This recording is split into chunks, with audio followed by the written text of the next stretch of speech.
Hello children, today Jennifer, Caesar and Tommy are stuck in time, and to return home they need your help solving problems.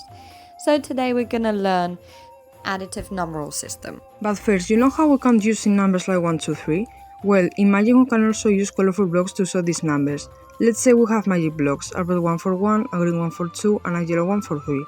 To make a bigger number, we can put these blocks together.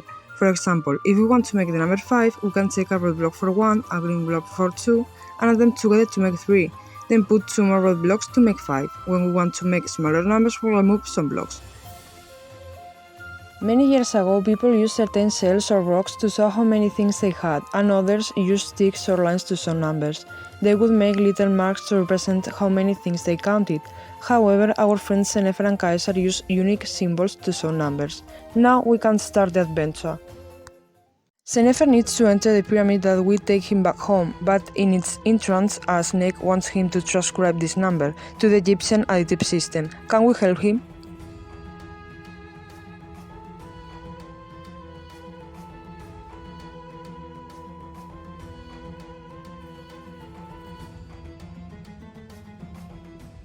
That's perfect! Hi guys! The next adventure is going to take part in the ancient Rome. We will talk about the Roman numeral system. Here we have some rules of how to operate with Roman numbers, since you know that Roman numbers are going to be represented by letters. First, to represent a quantity, we have to order them from the highest to lowest. Repetition is allowed a maximum of 3 times, no more. The subtraction is going to be on the left and the addition on the right. Important: when we have a digit of lower value written before a digit of a higher value, the value of the lower digit is subtracted from the value of the digit of higher value. Now, as you know more about the Roman numeral system, let's help Kaiser solve these representations. You can pause the video and solve these representations, but be careful, a Roman is supervising you. Do you think that it is correct? Yeah, it's wrong, so watch out, because we can't represent 40 with 4 symbols.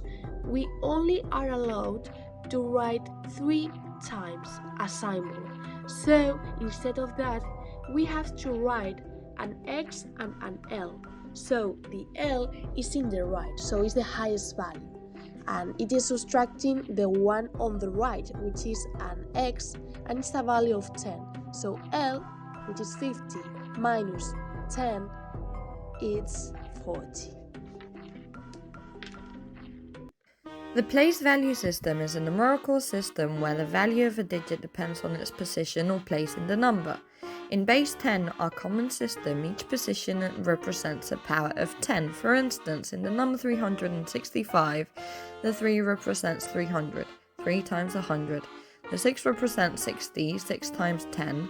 And the 5 represents 5, 5 times 1. The position of each digit from right to left signifies units, tens, hundreds and so on, with each position holding a value 10 times greater than the one to its right.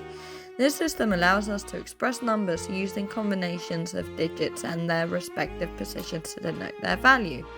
Let's do an exercise. Now, after travelling so much, we are back in the 21st century and we have to help Tommy out.